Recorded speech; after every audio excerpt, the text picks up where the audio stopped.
সুপ্রিয় দর্শক মন্ডলী, আপনারা দেখতে পাচ্ছেন আমার পাশে একজন কিন্তু বেগুন চাষী, অভিজ্ঞ বেগুন চাষী আসছে। তিনি বহুদিন থেকে লালতির কোম্পানির পার্পল কিং বেগুন চাষ করে থাকে। তিনি আমার কাছ থেকে 2 বছর থেকে তিনি আমার কাছ থেকে শুধু চারা ক্রয় করে। তিনি কিন্তু বছরে 2 সিজন কিন্তু বেগুন চাষ করে। তেনার কাছ থেকে আমরা লালতির বেগুনের বৈশিষ্ট্য সম্পর্কে তেনার কাছ থেকে আমরা জানবো। আসসালামু আলাইকুম। ওয়ালাইকুম আসসালাম। আপনি লালতির কোম্পানির এই পার্পল কিং বেগুন যেটা দেখতেছেন, হ্যাঁ, এটা কি আপনি চাষ করছিলেন এর আগে? আমি চাষ করছি।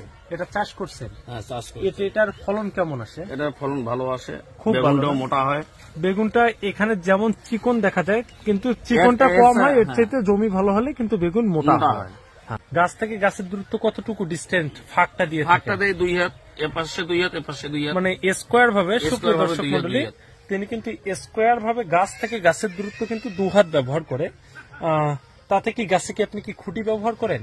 না, খুঁটি ব্যবহার করি নাই, করা লাগে না। কিন্তু বর্ষাকালে খুঁটি বর্ষাকালে লাগে, বর্ষাকালে লাগেই, না হলে গাছ পড়ে যায়। বর্ষাকালে মানে মাটিটা নরম হয়ে যায়, পড়ে যায়।